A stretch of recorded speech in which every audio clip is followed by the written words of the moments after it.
promotion. You'll flatten your stomach in weeks, not months. We guarantee it. Before I started using the Abdoer system, I was really unhappy the way I looked. Ever since I started using the Abdoer system, I started seeing immediate results, and I feel so much happier and more confident in everything I do. These machines cost up to $8,000. The Abdoer does the work of all these machines. Millions have sold for 5 payments of only $29.95. But if you call now, we'll lower the price to 5 payments of only $19.95. That's a $50 savings. Plus, you get the Abdobix nutritional guide and motivational video free. We guarantee you'll lose at least 2 inches in just 10 days or your money back. So call now. This is CNN.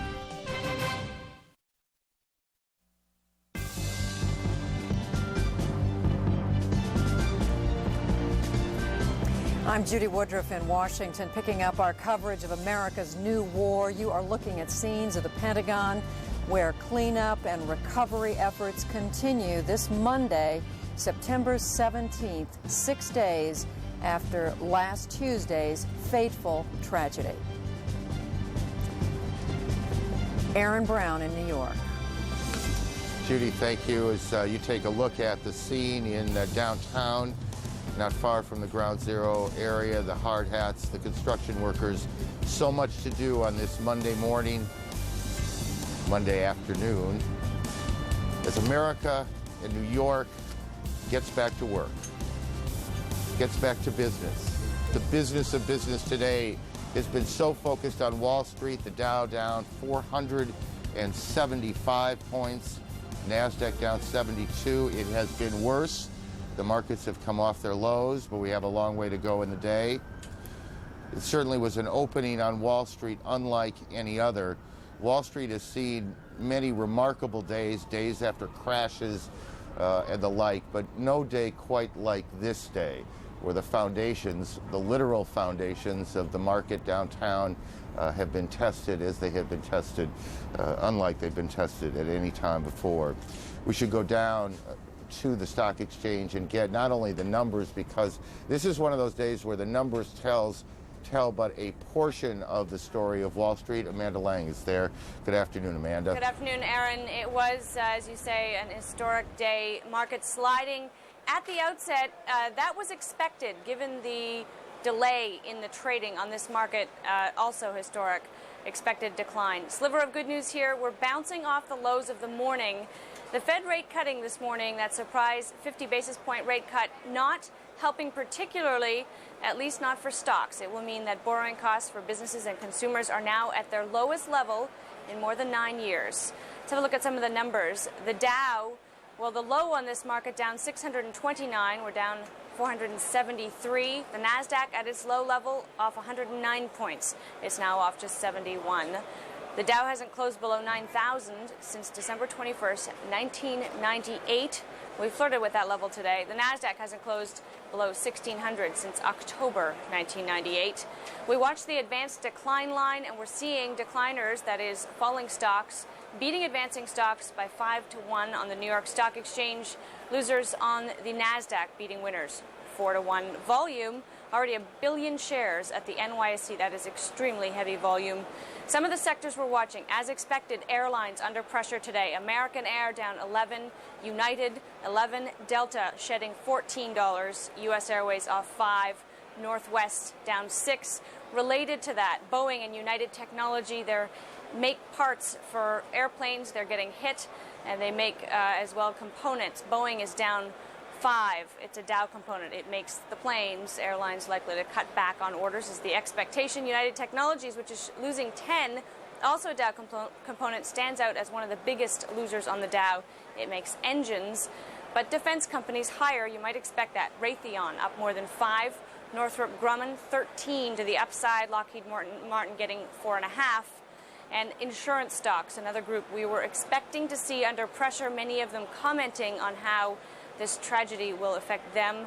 Most insurers say that war exclusions that are written into most policies are not applicable for the September 11 events. MetLife stock is down 2 today, AIG 4, Allstate losing 1, Cigna down 4, Aetna off just 60 cents. Aaron, back to you. It was interesting to me when you were talking about the volume.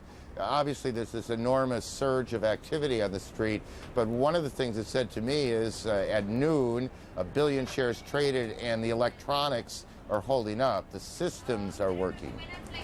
As a test of this market's capacity to handle massive volume, we'll remember that the last big test was October 1987, and the market failed that test. Arguably, many changes made after that. It's worth making the comparison because at that time the market, of course, lost 22%. Today's decline by historic levels or measures is not significant. It's hard on some stocks, and there's no question about that. But this is not a precipitous decline when measured in that context, and certainly the technology here is holding up. Amanda, thank you. The market is down, the Dow down 473. 4 hours of trading left to go. We'll keep an eye on that and keep it on the screen outside the exchange. And this early afternoon, Bill Hemmer has been watching people trying to get to work amid all that is going on down there. It is not far from the exchange to the Trade Center site. Bill, good afternoon. Aaron, good afternoon to you as well. I want to give our viewers a better perspective from what we've been seeing thus far today.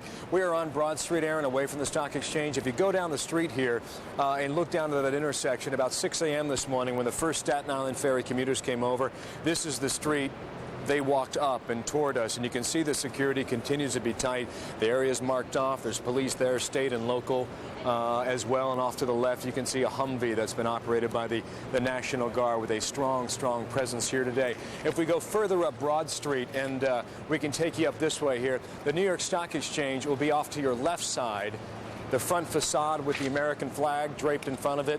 And Aaron, as you were talking about, some of the systems, the telecommunication systems here, seem to be operating quite well. And a big part of that are these trucks right here, the Con Edison company here. They've been here since last week, again, laying a number of lines, you know, power lines and telecommunication systems, especially the fiber optics. We are told that some of these lines have been laid in a temporary fashion. They'll come back later at some point and make them a bit more permanent. But construction on Wall Street, along with state and local police and the National Guard, is a sight that no one has ever seen in this part of New York City before. Now, inside the New York Stock Exchange, talking to a couple traders who come out for a bit of a break. Very interesting stories. Many of them are somber and quite emotional at this point, is to be well understood as well, given what has happened over the past week and knowing they have not seen their colleagues and co-workers since Tuesday of last week when those two buildings came down.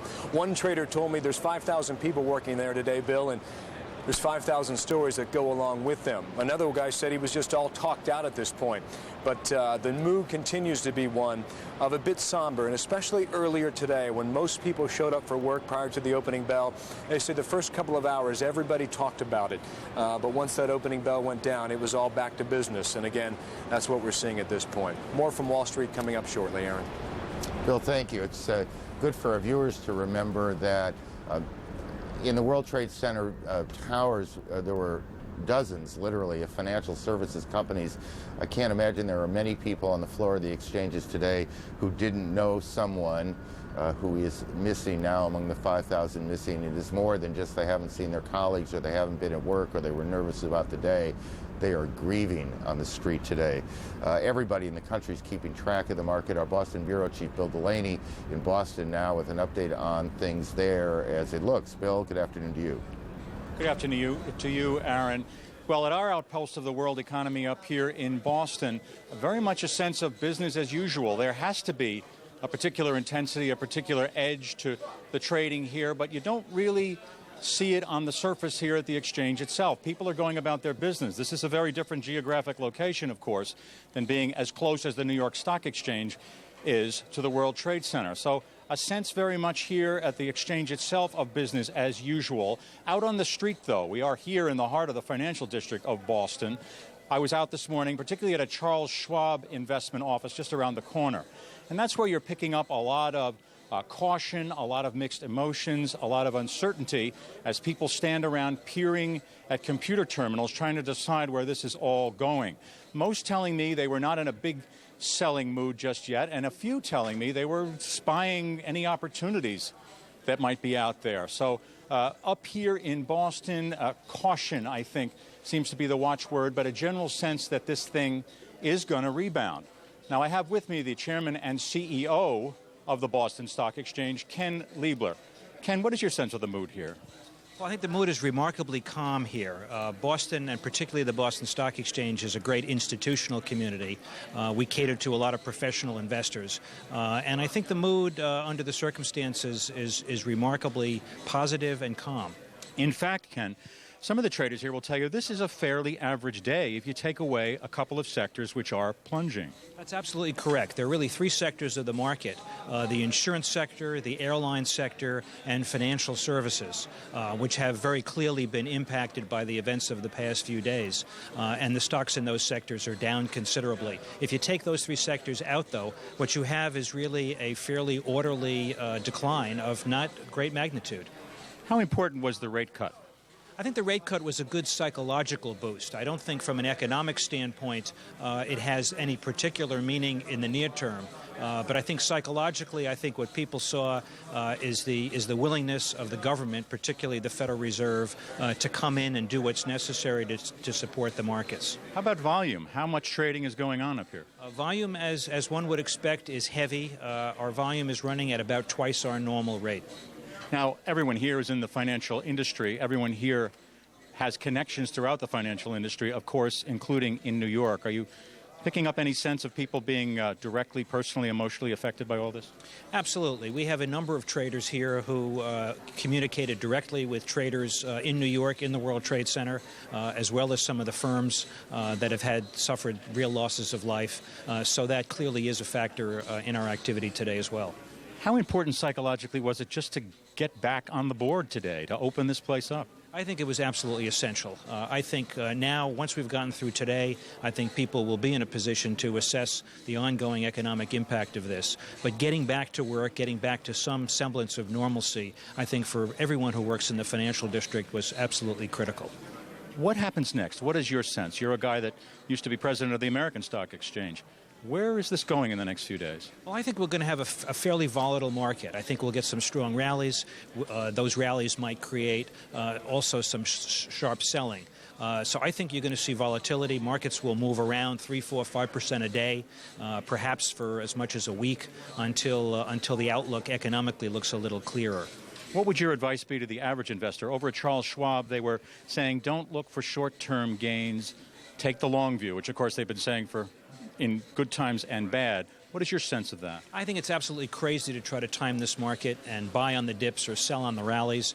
Professional investors don't believe they can do that. I don't think individual investors have much chance of doing it. I would advise people to remain calm, and if they owned a stock yesterday that was a stock that they were happy with, not much is different today. Ken Liebler, CEO of the Boston Stock Exchange, thank you very much indeed. So really some reassuring words up here. Aaron, a sense of normalcy, as normal as anything can be in these times. Back to you, Aaron. I was going to say, whatever normal means, I would just, it takes a pretty strong stomach today to look at a portfolio of airline stocks, which are, as I watch the symbols go by, are getting hammered to hang on to those things. But the long view is what they always say you got to take, so the long view seems to make some sense. Let's go to the NASDAQ back here in New York. NASDAQ with lots of technology stocks. How are they holding up? We'll talk about that and more. Greg Clarkin is down there for us. Greg, good afternoon. Sure, Aaron, good afternoon. We're looking at technology stocks holding up rather nicely in the markets, really kind of behaving as a lot of folks expected. We saw a big bout of selling right at the outset. That was expected. It drove the NASDAQ down about 110 points at its worst, and it's come off that significantly. Right now, the composite's off 78 points, the level of 1616. So we did see some buyers come back into the marketplace, and we were expecting to see some of those large institutions, the portfolio managers, the mutual fund managers, who were expected to sit out the open before making a decision as to what direction the market was going in. And it appears that some of those folks may be coming back into the market. Volume very strong today, and we have seen more buying than selling over the last 90 minutes or so. Now, as far as some of those big names that are really recognizable on the NASDAQ, let's check in with them. And you can see Microsoft right now down 6.3%. But again, the losses have stabilized, so it does look severe, but still we're not seeing any additional waves of selling coming in at the moment. Cisco Systems down 2.7%. This is a stock that has really come back this morning. It was off to about somewhere to 4 to 5% range so it's come back nicely. Intel down 6.6%, and again, the good news is that those stocks really have stabilized.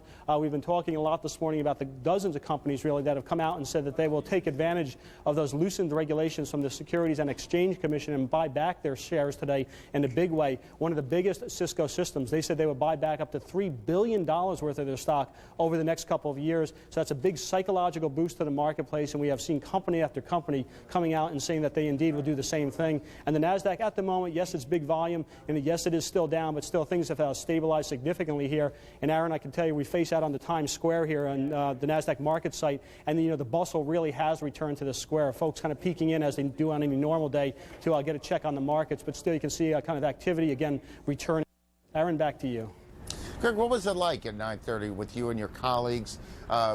Was it dead silence there when the market opened, when the NASDAQ opened? Were even the reporters sort of bracing for what was about to unfold?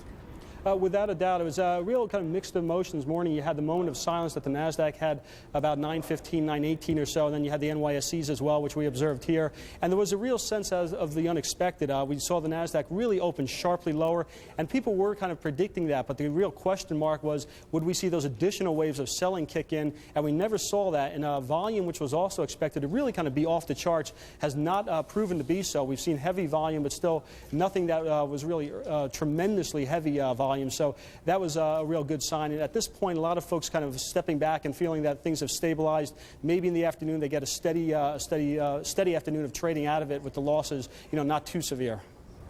Greg, thanks. It'll be interesting. That tremendous amount of analysis is available on the street in time to see who the buyers and sellers have been. Has it been individual investors? Has it been big institutions and the like? That sort of information will come on, probably not today, but in the next day or so. Judy, good afternoon. Aaron, we're following many different strands of this story since the shock of last Tuesday. One of those is the investigation. Another, of course, military preparations. Right now, President Bush is at the Pentagon. He's been there to get a briefing on plans to call out the reserves. I'm told that he has now left the Pentagon, but he did talk with reporters, and here's what he said. How you conducted your business on that fateful day. I want to congratulate you and thank you. Many of your members of the Pentagon press went out to help in the evacuation and the aid of the people who worked here in the Pentagon, and the country appreciates that very much. And thank you. Pass the word on to your colleagues as well. Today we're talking about the mobilization of reserve and guard troops. Such a mobilization is a strong symbol of this nation's resolve. And I want to thank the Secretary and David and members of our team for giving me a complete and full briefing. I fully understand that a mobilization affects the lives of thousands of Americans. I mean, after all, we're talking about somebody's mom or somebody's dad, somebody's employee, somebody's friend or somebody's neighbor. But the world will see that the strength of this nation is found in the character and dedication and courage of everyday citizens. Last week I proclaimed a national emergency and authorized the Secretary of Defense and Secretary of Transportation to call up the ready reserve units of the Armed Forces and the Coast Guard to active duty. We are in the process of calling up as many as 35,000 such troops. They will serve in a number of essential roles. They will help maintain our air defenses so they can stay on high alert. They will check shipping in ports. They will help our military with airlift and logistics. They will provide military police. They will participate in engineering projects. They will help gather intelligence. And they will perform work as chaplains. I know this means a lot of sacrifice for those who will be called up and their families. But you understand, the troops who will be called up understand better than most that freedom has a cost and that we're willing to bear that cost. An act of war has been committed on this country,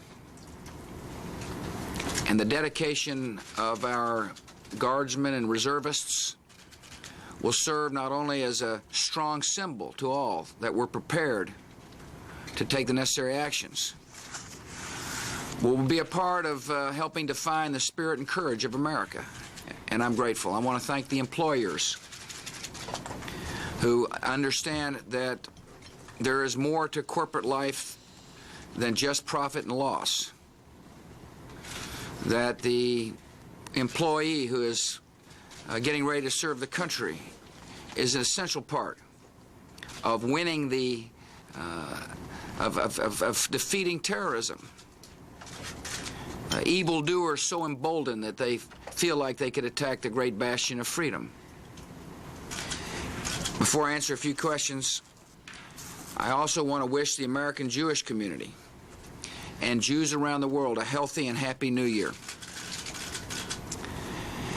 As the high holy days begin, I know you'll find strength and determination during this time of reflection. I'll be glad to answer a few questions. Ron. Mr. President, does the cost of freedom today in this war you're about to wage include the loss of civilian and military casualties? And can you keep us out of a depression, recession during this crisis?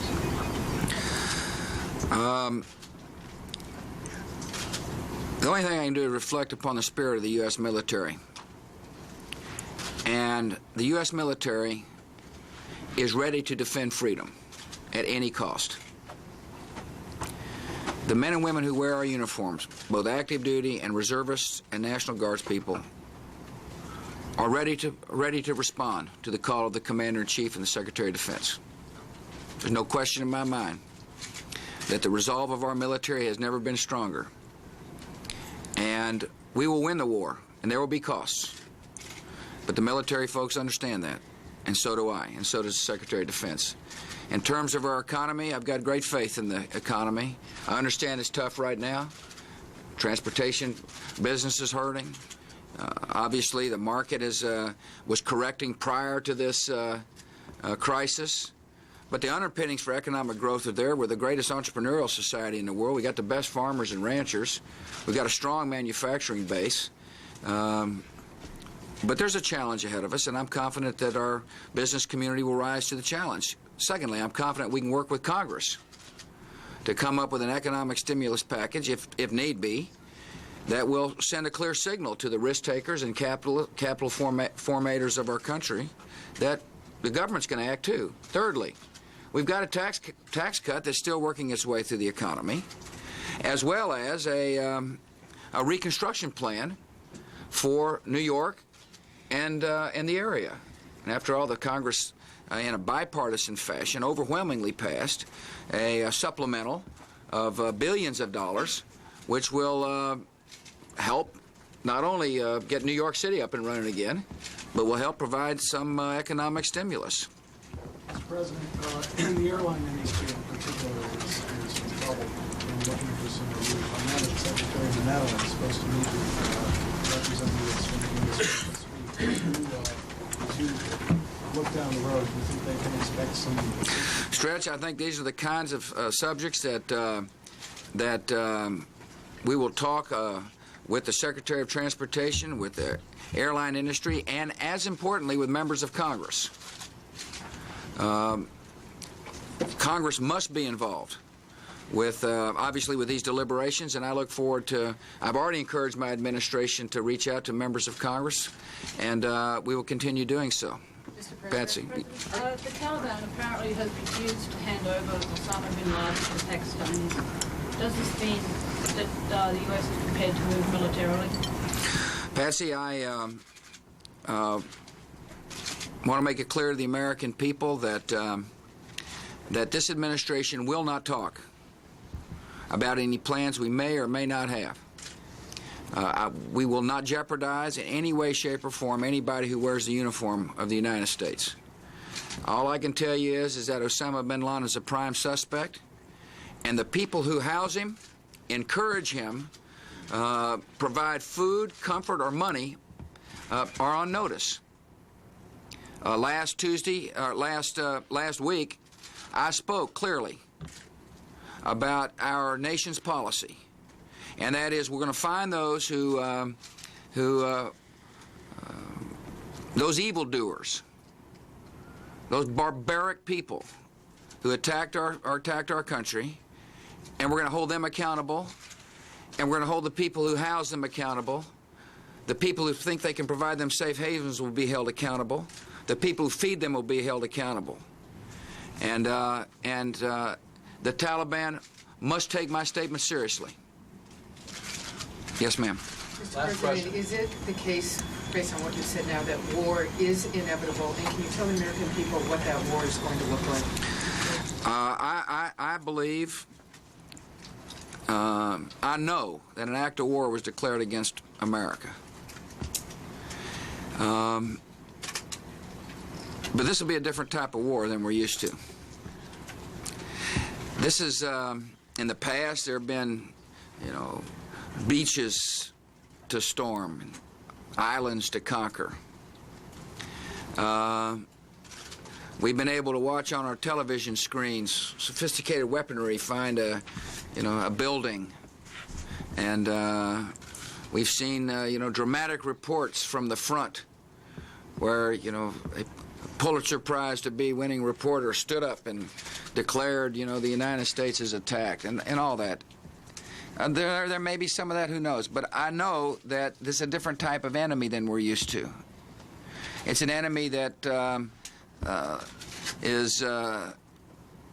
likes to hide and burrow in, and their network is extensive. There's no rules. It's barbaric behavior. They slit throats of women on airplanes in order to achieve an objective that is beyond comprehension. And they like to hit, and then they like to hide out. But we're going to smoke them out. And we're adjusting our thinking to the new type of enemy.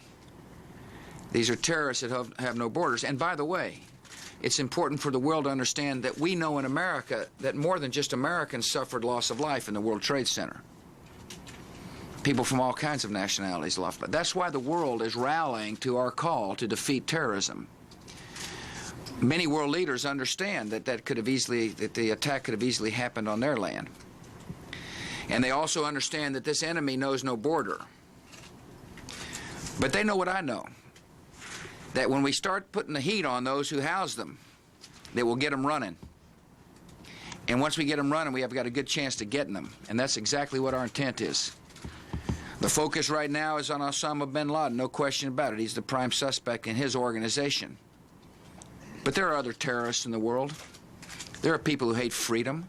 This is a fight for freedom. This is a fight to say to the freedom-loving people of the world, we will not allow ourselves to be terrorized by somebody who thinks they can hit and hide in some cave somewhere. It's going to require a new thought process. And I'm proud to report our military, led by the Secretary of Defense, understands that. Understands it's a new type of war. It's going to take a long time to win this war. The American people are going to have to be more patient than ever with the efforts of our combined efforts, not just ourselves, but the efforts of our allies, to get them running and to find them and to hunt them down. But as the Secretary of, as the Vice President said, Osama bin Laden is just one person. He is representative of networks of people who absolutely have made their cause to defeat the freedoms that we understand, and we will not allow him to do so. Do you want bin Laden dead? I want him held. I want justice. And there's an old poster out west, as I recall, that said "Wanted, dead or alive." Thank you. Thank you very much. You were saying it's long term. Do you see an end at all? I think that this is a long-term battle, war. There'll be battles, but this is long-term. We're, after all, our mission is not just Osama bin Laden, the Al-Qaeda organization. Our mission is to battle terrorism and to join with freedom-loving people. We have are putting together a coalition that is a coalition dedicated to declaring to the world, we will do what it takes to find the terrorists, to rout them out, and to hold them